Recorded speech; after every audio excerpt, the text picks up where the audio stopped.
नमस्कार, आप देख रहे हैं खबरें अभी तक। मैं हूं आरती देशवाल। ये है हमारा खास बुलेटिन जिसमें कि हम आपको रूबरू करवाते हैं देश और दुनिया की तमाम खास खबरों से। तो चलिए शुरुआत करते हैं ब्रेकिंग बुलेटिन की। ब्रेकिंग बुलेटिन की पहली खबर है, चीन बीजिंग में एससीओ विदेश मंत्रियों की बैठक हुई है और आपको बता दें कि इस बैठक में राष्ट्रपति शी जिनपिंग से मिले गए भारत के विदेश मंत्री एस जयशंकर ने इसको लेकर पोस्ट किया। राष्ट्रपति शी जिनपिंग से मुलाकात हुई है, विदेश मंत्रियों के साथ भी मुलाकात हुई है, द्विपक्षीय संबंधों के विकास पर चर्चा की गई है। तो दोनों देशों के बीच कई ऐसे मुद्दे हैं जिनको सुलझाने की इस वक्त जरूरत नजर आती है।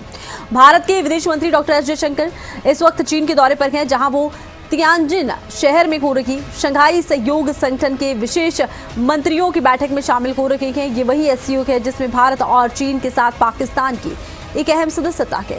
यानी ये मंच उन तीन देशों की एक टेबल पर है जिनके रिश्तों में अक्सर तलखी रहती है। जयशंकर का ये दौरा सिर्फ एक नियमित बहुपक्षीय बैठक नहीं है, ये एक यात्रा उस पृष्ठभूमि में है जब भारत और चीन के रिश्ते 2020 की गलवान घाटी की झड़प के बाद से लगातार तनाव में हैं। इस सैन्य टकराव ने दोनों देशों के रिश्तों में एक गहरी दरार पैदा कर दी।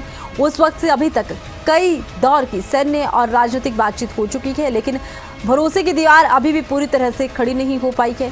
वहीं आपको बता दें कि एस जयशंकर की चीन की पहली आधिकारिक यात्रा मानी जाती है, जिसमें वो एक ऐसे मौके पर पहुंचे हैं जब दोनों देशों के बीच संवाद की खिड़कियां धीरे धीरे दोबारा खुल रही हैं। एससीओ की ये बैठक चीन की अध्यक्षता में हो रही है और इसी साल के अंत में होने वाले शिखर सम्मेलन की तैयारियों के तहत इसे बेहद खास, बेहद अहम माना भी जा रहा है। इस 3 दिवसीय बैठक में एससीओ के सभी 10 सदस्य देशों के विदेश मंत्री हिस्सा ले रहे हैं, जिसमें भारत, चीन, रूस, ईरान, पाकिस्तान और साथ ही साथ कजाकिस्तान, किर्गिस्तान, ताजिकिस्तान, उज्बेकिस्तान और बेलारूस हैं। सम्मेलन में मुख्य रूप से क्षेत्रीय सुरक्षा, आर्थिक सहयोग, आतंकवाद और संगठन की भविष्य की दिशा पर चर्चा की जा रही है। ये चर्चाएं बेहद महत्वपूर्ण हैं। दोनों देशों के लिए इस वक्त तमाम मसलों को सुलझा लेना बेहद जरूरी भी नजर आता है।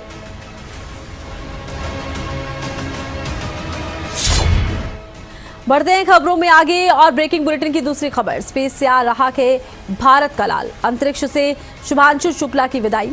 आज धरती पर लौट रहे हैं शुभांशु शुक्ला। इस वक्त उनकी यात्रा शुरू हो चुकी है।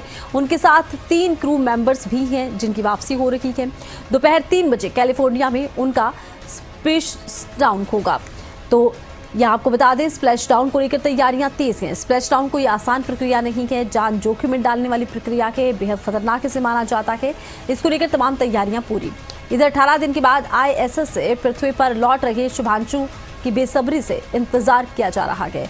परिवार लगातार इंतजार में है। देश भर में सुरक्षित वापसी के लिए दुआएं मांगी जा रही हैं। भारतीय अंतरिक्ष यात्री Shubhanshu Shukla international space station से पृथ्वी पर वापसी कर रहे हैं। यात्रा उनकी शुरू हो चुकी है। उनके साथ एक्सोम 4 मिशन के उनके साथ गए 4 सदस्यीय दल ने सोमवार शाम करीब 4:30 बजे के बाद अंतर्राष्ट्रीय अंतरिक्ष स्टेशन ISS से विदाई ले ली और SpaceX का ड्रैगन स्पेसक्राफ्ट ग्रेस अब 22.5 घंटे की अपनी यात्रा को पूरा करने के बाद भारतीय समय अनुसार दोपहर करीब 3 बजे अमेरिका के कैलिफोर्निया के तट के पास समंदर में स्प्लैश डाउन करेगा। ये मिशन भारत, पोलैंड और हंगरी के लिए ऐतिहासिक था, क्योंकि 4 दशकों के बाद इन देशों के अंतरिक्ष यात्रियों ने किसी मानव युक्त मिशन में भाग लिया। मिशन का नेतृत्व अमेरिका की अनुभवी अंतरिक्ष यात्री और एक्सोम की कमांडर पेगी विल्सन ने किया है। जी बिल्कुल सब बोल रहे हैं कि दिवाली जैसा सजाया जा रहा है, लेकिन मैं ये सबसे यही बोल रही हूँ कि ये दिवाली नहीं है। ये दिवाली से भी बहुत बड़ा त्यौहार है। दिवाली हम साल में हर साल में एक बार मनाते हैं, लेकिन ये हर साल नहीं आता है मोमेंट। ये हमारी लाइफ में पहली बार आया है and I am so happy and feel privileged about it कि हमें ये मौका मिल रहा है कि हम अपने घर को सजा पा रहे हैं शुभांशु शुक्ला की वजह से। खुशी का कोई लिमिट नहीं है हमारे पास and once he will be landing, और जब वो लखनऊ आएंगे, अभी तो हमें ये पता है कि वो अर्थ पे लैंड कर रहे हैं और आ रहे हैं, वो भी घर ही है, but once he will be back home, तो इससे भी बड़ा ग्रैंड वेलकम होगा उनका। आज हम सब के लिए बहुत खुशी का दिन है। लखनऊ का बेटा, भारत माता का बेटा शुभांशु शुक्ला धरती पर वापस आ रहे हैं। वो कैलिफोर्निया में लैंड करेंगे। हम सब भारतवासी, उत्तर प्रदेशवासी, लखनऊ वासी पलक पांवड़े बिछाकर उस पल का इंतजार कर रहे हैं जब शुभांशु वापस आएंगे। पूरे देश में खुशी की लहर है। एक बहुत बड़ा मिशन पूरा हुआ है। अंतरिक्ष विज्ञान के क्षेत्र में भारत ने माननीय प्रधानमंत्री नरेंद्र मोदी जी के मार्गदर्शन में अद्भुत प्रगति हासिल की है। हम शुभांशु शुक्ला जी के परिवार का बहुत बहुत अभिनंदन करते हैं और हम सब उनके इंतजार में पलक पांवड़े बिछाकर स्वागत के लिए तैयार हैं। देखिए, शुभांशु शुक्ला ने जिस ढंग से अंतरिक्ष विज्ञान के क्षेत्र में एक बड़ी छलांग लगाई है और पूरी दुनिया के लिए एक बड़ा रिसर्च करके वो वापस आ रहे हैं। देश का मान बढ़ाने वाले शुभांशु शुक्ला आज दोपहर को अंतरिक्ष से 18 दिन के बाद धरती पर वापसी कर रहे हैं।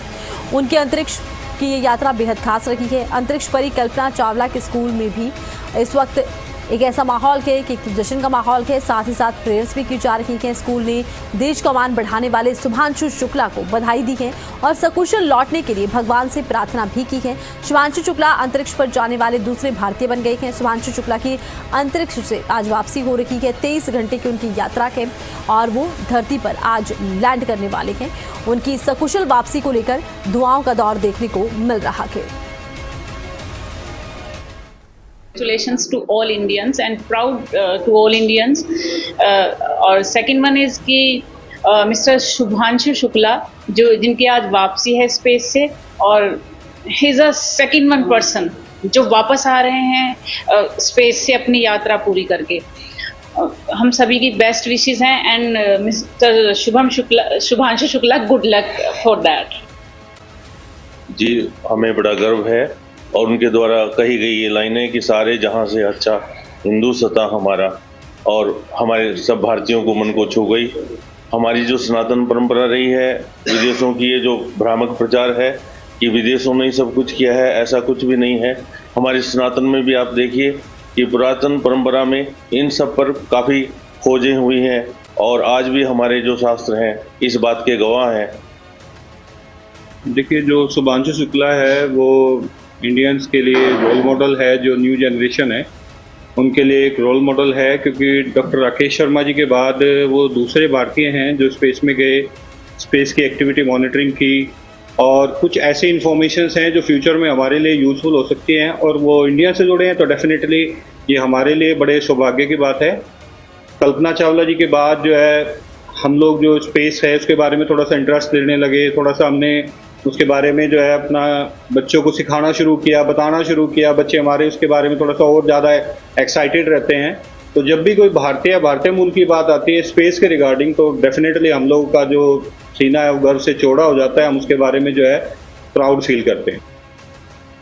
बड़े गर्व की और सौभाग्य की बात है भारत के लिए कि 1984 के बाद राकेश शर्मा जी के बाद शुभांशु शुक्ला जो 18 दिन की अपनी कैलिफोर्निया में जो उनकी स्पेस पे वापसी है वो भारतीय समय के अनुसार 3 बजे है। तो हम सब टैगोर बाल निकेतन कल्पना चावला के स्कूल से पूरा स्टाफ, बच्चे उनको अपनी शुभकामनाएं देता है और वो जिस मिशन के लिए गए हुए हैं उसको कामयाब होकर धरती पर लौटे, ऐसी हम सबकी शुभकामनाएं हैं।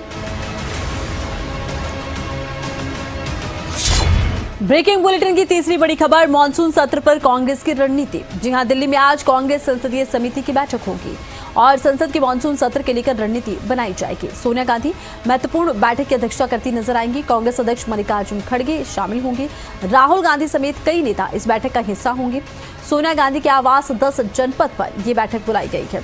21 जुलाई से शुरू होगा संसद का मानसून सत्र। मानसून सत्र को लेकर तैयारियां तेज हैं और इधर देखिए कांग्रेस ने बैठक बुला ली है। कांग्रेस की इस बैठक में मानसून सत्र को लेकर रणनीति पर चर्चा की जाएगी। सोनिया गांधी के आवास पर यह बैठक होनी है।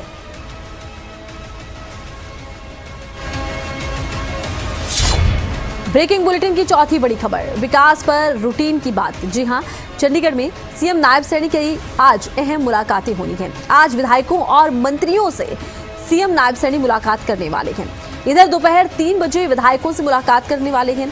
हल्के के विकास कार्यों पर चर्चा होगी। इसके बाद शाम को 5 बजे मंत्रियों से मिलेंगे सीएम नायब सैनी और मंत्रियों के विभागों और योजनाओं को लेकर करेंगे बातचीत। तो मंत्रियों के विभाग और योजनाओं को लेकर बातचीत होगी, बेहद महत्वपूर्ण मानी जा रही हैं आज की बैठकें। आपको बता दें कि अलग अलग हलकों को लेकर सीएम सैनी तमाम विधायकों से बात करेंगे, किस हल्के में किस गति से विकासात्मक योजनाएं चल रही हैं, परियोजनाओं पर भी बातचीत होगी।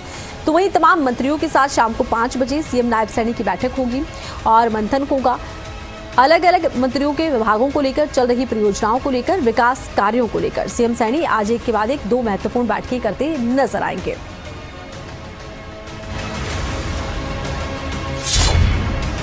ब्रेकिंग बुलेटिन की 5वीं बड़ी खबर के किसके निशाने पर हैं फाजिलपुरिया। दरअसल गुरुग्राम से खबर आई थी कि सिंगर राहुल फाजिलपुरिया पर फायरिंग हुई है। अज्ञात हमलावरों ने फायरिंग की घटना को अंजाम दिया और बादशाहपुर थाने में मामला दर्ज कर लिया गया। हत्या के प्रयास का मामला दर्ज है।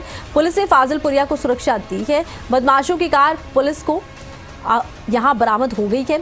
आरोपियों की पहचान भी हो गई है और बताया जा रहा है कि तलाश जारी है। इधर सीसीटीवी वीडियो भी सामने आया है। तो घटना का एक सीसीटीवी वीडियो भी सामने आया है। ये देखिए आप तस्वीरें, ये फाजिलपुरिया की गाड़ी जा रही है और बताया जाता है इसी सीसीटीवी के आधार पर अब पुलिस जांच कर रही है और आसपास की अन्य सीसीटीवी फुटेज भी खंगाले जाएंगे ताकि आरोपियों के खिलाफ पुख्ता सबूत हो। इधर पुलिस का कहना है कि आरोपियों की पहचान हो चुकी है, जल्द गिरफ्तारी भी होगी। इवनिंग आवर्स में गुरुग्राम पुलिस को एक इन्फॉर्मेशन एसपीआर रोड पे सेक्टर 71 में एक फायरिंग इंसिडेंट के बारे में मिली थी। इसके ऊपर गुरुग्राम पुलिस की टीम स्पॉट पर गई थी। तो काफ़ी देर मेहनत करने के बाद इसमें एक बुलेट मार्क्स गुरुग्राम पुलिस को स्पॉट पे मिला है। विक्टिम के द्वारा जो कंप्लेंट पुलिस को फाइल की गई है उसके ऊपर पुलिस के द्वारा एफआईआर रजिस्टर कर ली गई है। एक डीप इन्वेस्टिगेशन इंटरोगेशन उस केस में की जा रही है। घटना में जो कार स्पॉट पर विजिबल थी उसको पुलिस के द्वारा इसमें रिकवर कर लिया गया है। एक्यूज को पुलिस के द्वारा आइडेंटिफाई कर लिया गया है और उम्मीद है कि हम जल्दी ही जो आरोपियों को अरेस्ट करके फर्दर इस केस में खुलासा करेंगे। निकाह को ग्रामीणों की ना, मुस्लिम युवक से निकाह का ये मामला, नाराज ग्रामीणों ने जताई थी आपत्ति। निकाह करने के बाद तनाव का माहौल और ग्रामीणों ने पंचायत कर नसीहत दी है। दोनों पक्षों को अलग अलग रहने की नसीहत दी गई है। खाप पंचायत अब इस मामले में अंतिम फैसला भी लेगी। गांव में पुलिस बल तैनात कर दिया गया है क्योंकि तनाव का माहौल है, कहीं ऐसा ना हो कि तनाव बढ़ जाए, इसको लेकर पुलिस बल तैनात कर दिया गया है। इधर पंचायतें आगे आई हैं और पंचायत की गई है। कहा गया है कि दोनों समुदायों को मिलकर साथ रहना है। ऐसे में फैसला लिया गया है कि दोनों लड़का और लड़की अपने अपने परिवार के साथ रहेंगे और इस निकाह को खत्म कर दिया जाएगा। अब देखना ये होगा कि निकाह को ना तो हो गई है, लेकिन जिस तरह से तनाव के हालात हैं, एक मुस्लिम युवक के साथ ये लड़की घर से भाग जाती है, उसके बाद कोर्ट में जाकर मैरिज करती है, दोनों सेफ हाउस में रहते हैं। मामला गांव में पहुंचता है और गांव में मामला पहुंचने के बाद तनाव की स्थिति, फिलहाल पुलिस बल तैनात कर दिया गया है। एक लड़का और एक लड़की ने आपस में शादी कोर्ट द्वारा कर ली, जो समाज नहीं मानता और समाज भाईचारा जिस तरह गांव गुआंढ भी नहीं मान रहे इसकी शादी को। तो आज जिस तरह कोर्ट के अंदर उन लड़कों को बयान होने हैं, अगर वे एफिडेविट दे देते हैं अलग अलग होने का तो बहुत बढ़िया है। अगर नहीं देते हैं तो आगे ही बात है वो क्या होगा और क्या नहीं। तो बात ऐसे है, अगर को किसी दुकान बंद करवाई ने, दुकान भी अपना आप बंद करके वे मतलब आपके घरों में चले गए थे और ऐसा गांव की तरफ से कोई प्रेशर नहीं है और इन मुस्लिम समाज के ऊपर गांव का कोई प्रेशर नहीं है अब तक।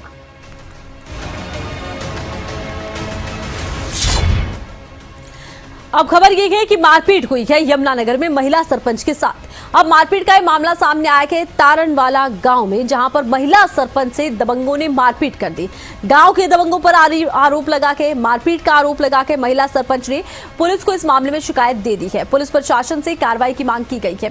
पुलिस मामले की जांच में जुट गई है। यमुनानगर के तारणवाला गांव की एक घटना, महिला सरपंच के साथ उसी के गांव के कुछ दबंगों ने कर दी मारपीट और फिलहाल मामला सामने आने के बाद महिला जिस तरह से पहुंची है थाने और महिला ने इस मामले में महत्वपूर्ण बात यह है कि वीडियो भी बनाई है और यमुनानगर जिला प्रशासन के पास पहुंची महिला सरपंच ने बताया है कि गांव के कुछ दबंग लोगों ने पंचायत की जमीन पर अवैध कब्जा किया।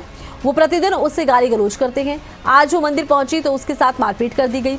इस दौरान उन दबंग लोगों की महिलाएं भी बुलाई गई थी। जिन्होंने उनसे मारपीट की है। इस दौरान मारपीट का वीडियो भी सामने आया है। उन्होंने पुलिस प्रशासन से इस संबंध में कार्रवाई की मांग की है। प्रत्यक्षदर्शियों ने इस सारी घटना का विवरण देते हुए बताया है कि जिस तरीके से महिला सरपंच के साथ मारपीट की गई है, ये बेहद डरा देने वाली घटना है। महिला सरपंच के पति ने भी बताया है कि उसकी पत्नी के साथ मारपीट हुई है। वो थाने पहुंचे हैं और उम्मीद की जा रही है कि उनके साथ न्याय होगा। जल्द ही दबंगों को पकड़ लिया जाएगा। देवव्रत और विनोद कुमार, ये दोनों ने मंदिर की ज़मीन जो साथ में पंचायती ज़मीन है उस पर कब्जा कर रखा है सर।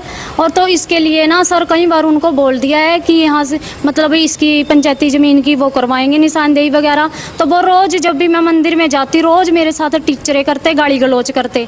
आज मैं मंदिर में जा रही थी तो उसने देवव्रत ने मेरे को देख के गालियाँ देनी शुरू कर दिया। उसने बोला, मैंने बोला कि मैं गालियाँ क्यों दे रहा है, मेरे पीछे लगे। उसने मेरा कमीज फाड़ दिया सर।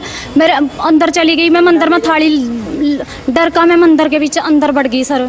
अंदर बढ़ी तो फिर मैं बाहर आई। उसने फिर मेरा पहला तो मेरी रिकॉर्डिंग करने लगे। मैंने कहा तो गालियाँ क्यों दे रहा है, तेरा क्या मतलब है गालियाँ देने का, मैं बुलाऊंगी किसी ने। मैंने उससे कहा सर, उसने वीडियो रिकॉर्डिंग बंद करके फिर उसने मेरे ऊपर डंडा उठाया। ये सर मेरा निशान बनाई है, मेरे सिर में भी डंडा मारा। जी मैं तो ये देखा है जी, मैं दूध देने के लिए डेयरी में गया हुआ था। दूध दे के जो वापसी आया तो वहाँ चिया जगह थी, मिचरी थी मंदिर में। तो मैं जो गया वहाँ ये मिचरी नीचे गिर रखी और एक थप्पड़ मार रही जी हो गया सरपंच का। एक थप्पड़ मारी, मैं छटवाने की कोशिश करी, छोड़ा नहीं। फिर वहाँ दो औरतें और थी, उनने कहा भाई इन्हें छटवा दो। तो मैं तो पीछे हट गया, उन्हें फिर ये मिचरी छटवाई जी। ब्रेकिंग बुलेटिन की 8वीं बड़ी खबर। जम्मू कश्मीर के डोडा में टेंपो ट्रैवलर खाई में गिरा। हादसे में 5 लोगों की मौके पर मौत हो गई। कई लोग गंभीर तौर से घायल हो गए। घायलों को अस्पताल में भर्ती करवाया गया है। केंद्रीय मंत्री जितेंद्र सिंह ने दुख जाहिर किया है। डोडा डीसी हरविंदर सिंह से बात हुई है, हर संभव मदद की जा रही है, ये दावा किया गया है। इधर आपको बता दें कि हरविंदर सिंह से बातचीत हुई है। डोडा डीसी के ये कहना है केंद्रीय मंत्री जितेंद्र सिंह का। उन्होंने कहा कि देखिए तमाम उपचार घायलों को दिया जा रहा है, हर संभव मदद की जा रही है।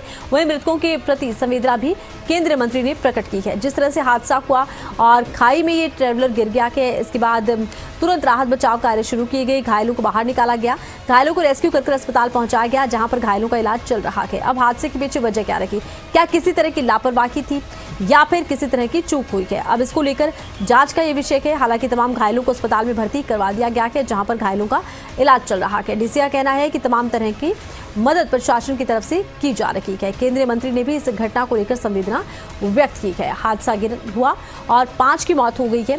खाई में ये टेंपो ट्रैवलर गिर गया था, 5 लोगों की जान चली गई, 4 लोग घायल गए। घायलों को अस्पताल में भर्ती किया गया, जहां पर घायलों का इलाज चल रहा है। हादसे के पीछे वजह क्या रही, जांच का विषय है।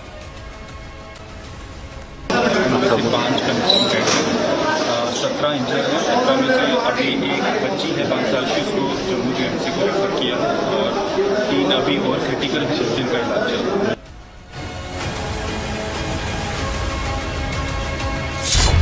ब्रेकिंग बुलेटिन की 9वीं बड़ी खबर है। ओडिशा बालासोर से जहां आत्मदाह मामले में पीड़िता की जान चली गई है। भुवनेश्वर एम्स में इलाज चल रहा था। इलाज के दौरान ही पीड़िता ने दम तोड़ दिया। 3 दिन से एम्स में भर्ती थी पीड़िता और सेक्सुअल हरासमेंट से परेशान थी पीड़िता।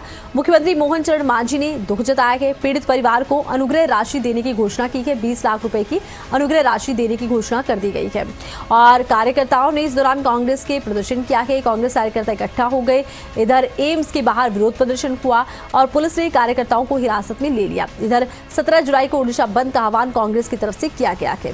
ओडिशा के बालासोर की घटना है। आत्मदाह मामले में पीड़िता की जान चली गई है। पीड़िता 95% तक जल गई थी और जब भी कोई व्यक्ति जल जाता है, अगर वो 60% भी जला है तो भी उसका बच पाना बेहद मुश्किल है। जाहिर सी बात है, 95% जलने के बाद बचना बेहद कठिन था और पीड़िता ने दम तोड़ दिया। आत्मदाह की पीड़िता थी और उसने दम तोड़ दिया कि 95% तक झुलस चुकी थी। पिछले 3 दिन से भुवनेश्वर के एम्स में भर्ती थी पीड़िता। इंटीग्रेटेड BA कोर्स में उसने 2nd ईयर की वो छात्रा थी और इसी दौरान 12 जुलाई को HOD के सेक्सुअल हरासमेंट से परेशान होकर उसने आग लगा ली। कॉलेज कैंपस में खुद पर उसने कैरोसिन छिड़ककर आग लगा ली थी। घटना से पहले वो प्रिंसिपल के पास गई थी। प्रिंसिपल उसे शिकायत वापस लेने के लिए कह रहा था, जिसके बाद पीड़ित छात्रा ने आत्मदाह कर लिया। छात्रा को पहले बालासोर जिला अस्पताल में भर्ती करवाया गया था, जहां से डॉक्टरों ने एम्स भुवनेश्वर रेफर कर दिया था। ओडिशा सरकार ने मामले की जांच के लिए 3 सदस्यीय कमेटी बनाई है। जिला पुलिस ने यहां पर कार्रवाई की है, तो इधर क्राइम ब्रांच की टीम भी घटना की जांच में जुटी।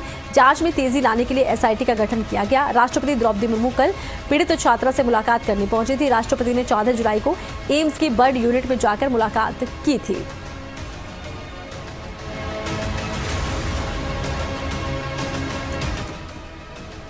ये जो पूरा देश का स्थिति देखिए, स्पेशली जो भाजपा का गवर्नमेंट जिस स्टेट में है, उत्तर प्रदेश में पुलिस ने स्टूडेंट को रेप कर दिया। मध्य प्रदेश में अब देखिए जो गवर्नमेंट हॉस्पिटल में एक नर्स को वो गला काट के मर्डर किया। पुणे में डिलीवरी बॉय घुस के रेप किया। तो ये दिल्ली, यूपी, एमपी, गुजरात, मणिपुर, ओडिशा तो सीरीज हो रहा है, यूपी तो सीरीज हो रहा है। ये सब इंसिडेंट, त्रिपुरा, ये क्या हो रहा है? छात्रा के आत्मदाह मामले में राहुल गांधी ने देखिए सोशल मीडिया पर पोस्ट किया है। राहुल गांधी ने लिखा है, बालासोर में छात्रा की आत्मदाह से हुई मौत के बाद खबर मिली है। ओडिशा भाजपा सरकार को इस पे जिम्मेदार उन्होंने ठहराया है। उन्होंने कहा कि जिस तरह से खबर सामने आई है, बेहद नाइंसाफी हुई है। ओडिशा में इंसाफ के लिए एक लड़की लड़ रही थी, बेटी की मौत हो गई। सीधे सीधे बीजेपी के सिस्टम द्वारा की गई हत्या। उस बहादुर छात्रा ने यौन शोषण के खिलाफ आवाज उठाई, लेकिन न्याय देने की बजाय उसे धमकाया गया, प्रताड़ित किया गया, बार बार अपमानित किया गया। जिन्हें उनकी रक्षा करनी थी वहीं उसे तोड़ते रहे। हर बार की तरह बीजेपी का सिस्टम आरोपियों को बचा रहा था और एक मासूम बेटी ने खुद को आग के हवाले कर दिया, आत्मदाह कर दिया। सिस्टम द्वारा संगठित हत्या है। मोदी जी, ओडिशा हो या मणिपुर को, देश की बेटियां जल रही हैं, टूट रही हैं, दम तोड़ रही हैं और आप खामोश बैठे हैं। आपको इन्हें इंसाफ देना चाहिए। राहुल गांधी नेता प्रतिपक्ष लोकसभा के सोशल मीडिया पर पोस्ट करते हैं और कहते हैं कि इस मामले में उचित कार्रवाई की जानी चाहिए।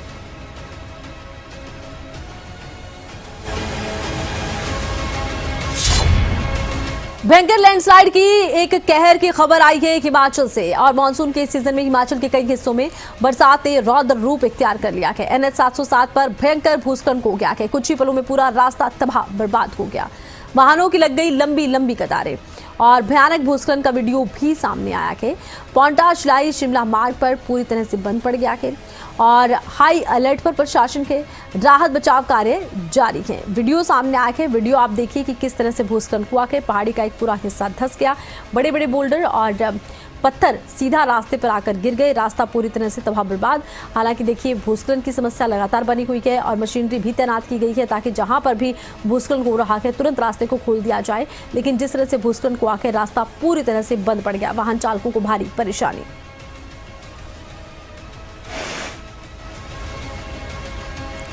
तो भूस्खलन की तस्वीरें सामने आई हैं। पहाड़ी का एक हिस्सा धंस गया है और ये हिस्सा जब धंसा तो पहाड़ी का एक बड़ा हिस्सा सीधा आकर हाईवे पर गिर गया है। हाईवे पूरी तरह से बंद पड़ गया है। वाहन चालकों को भारी परेशानी।